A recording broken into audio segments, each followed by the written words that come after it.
Ayesha's home recipe. আজ আমি আপনাদের জন্য খুবই মজার সবজি খিচুড়ি নিয়ে হাজির হয়ে গেলাম। আর এই খিচুড়িটা বাসি পোলাও দিয়ে আজকে আমি তৈরি করে দেখাবো। অসম্ভব মজার। আপনারা যারা ট্রাই করেনি একবার প্লিজ ট্রাই করে দেখবেন।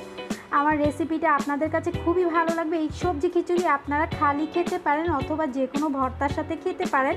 চলুন দেখি নিই।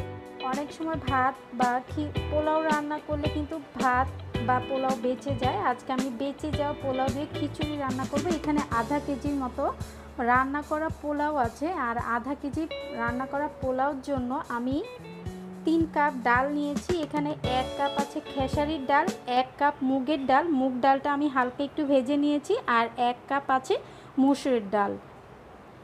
এখানে একটা বাটি নিয়ে নিয়েছি।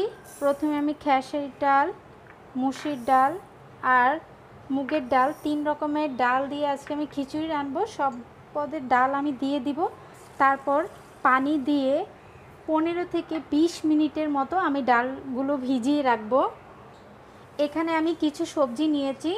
1 কাপ পটল ছোট ছোট কিউব করে কেটে নিয়েছি, 1 কাপ বরবটি নিয়েছি, 1 কাপ পেঁয়াজ কুচি নিয়েছি, 4-5টা কাঁচা মরিচ মাছ বরাবর একটু চিড়ে নিয়েছি, 1 টেবিল স্পুন মরিচ গুঁড়া, হলুদ গুঁড়া আর 1 টিস্পুন নিয়েছি জিরা গুঁড়া, 1 টেবিল স্পুন আদা বাটা, রসুন বাটা, 2টা তেজপাতা, 2 টুকরো দারুচিনি, 3টা সবুজ এলাচ আর 3টা লং নিয়েছি। এখন আমি খিচুড়ি একটা প্যান বসিয়ে দিয়েছি। এখন আমি খিচুড়িটা রান্না করব। আমি প্রায় হাফ কাপের মতো কুকিং অয়েল দিয়ে দিব। হালকা কুসুম গরম তেলে আমি আস্ত গরম মশলা দিয়ে দিব, তেজপাতা, দারুচিনি, এলাচ আর লং।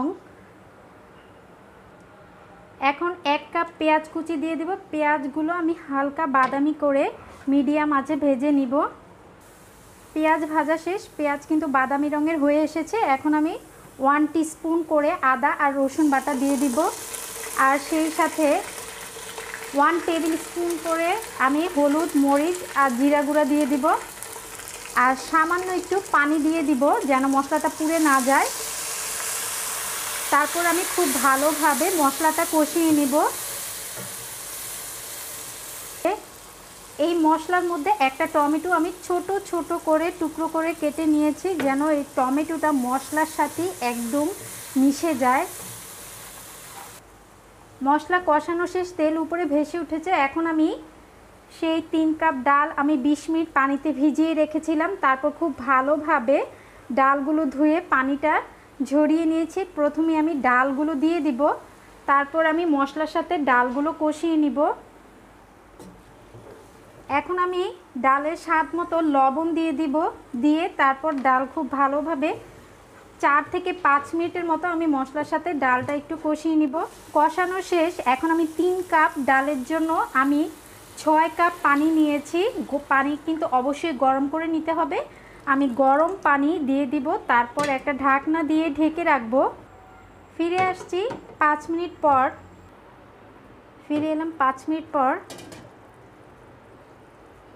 যখন ডাল কিন্তু হালকা একটু সিদ্ধ হয়ে আসবে, একদম কিন্তু গলে গলে যাবে না, এই পর্যায়ে আমি সবজি দিয়ে দিব। আমি 1 কাপ বরবটি দিয়ে দিব। আপনারা চাইলে কিন্তু অন্য যে কোনো সবজি দিতে পারেন। আপনাদের বাসায় গাজর বা অন্য যে সবজি আছে, ফুলকপি, সেটা দিতে পারেন। আমার কাছে শুধু বরবটি আর পটল আছে, তাই আমি 1 কাপ বরবটি আর 1 কাপ পটল দিলাম। তারপর আমি এটা আর ঢাকবো না, আর 2 মিনিট এই ডালের সাথে এটা আমি একটু রান্না করে নিব। এই পর্যায়ে লবণ চেক করে নেবেন। 2 মিনিট আমি সবজিগুলো ডালের সাথে একটু সিদ্ধ করে নিয়েছি। এখন আমি আগে যে রান্না করে রাখা পোলাও ছিল, সেই পোলাওগুলো এখন আমি দিয়ে দিব ডালের সাথে। সবগুলো পোলাও আমি দিয়ে দিচ্ছি। আপনারা চাইলে কিন্তু পোলাওর পরিবর্তে এভাবে সেমভাবে বাসি যে ভাত থাকে, সেই ভাত দিয়েও কিন্তু এই খিচুড়িটা রান্না করতে পারেন। আর এটা যে আমি বাসি পোলাও দিয়ে রান্না করছি সবজি খিচুড়ি, এটা খেতে মনেই হবে না যে এটা আগের থেকে বাসি পোলাও।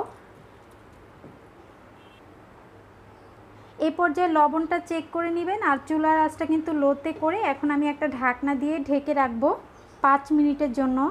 5 মিনিট পর এখন আমি খিচুড়িটা একটু নেড়ে দিব। এখনও কিন্তু খিচুড়ি হয়নি। আমি উপরেরটা নিচে আর নিচেরটা উপরে এভাবে একটু মিক্স করে নিব। আরও 2 মিনিটের মতো এটা আমি দমে রাখবো। এখন আমি কাঁচামরিচ দিয়ে দিব, তারপর আবার ঢাকনা দিয়ে ঢেকে রাখবো। আমার খিচুড়ি একদম রেডি। আমি চুলাটা অফ করে দিয়েছি, লবণটাও চেক করে নিয়েছি। আশা করি আজকের এই বাসি পোলাও দিয়ে খিচুড়ি, সবজি খিচুড়ি আপনাদের কাছে খুবই ভালো লেগেছে। ভালো লেগে থাকলে আপনাদের ফ্রেন্ডস এবং ফ্যামিলির সাথে শেয়ার করবেন। আর আমার চ্যানেলটি সাবস্ক্রাইব করে আমার পাশেই থাকবেন নতুন নতুন ভিডিও দেখার জন্য। আজ এখানেই বিদায় নিচ্ছি। সবাই ভালো এবং সুস্থ থাকবেন। আল্লাহ হাফেজ।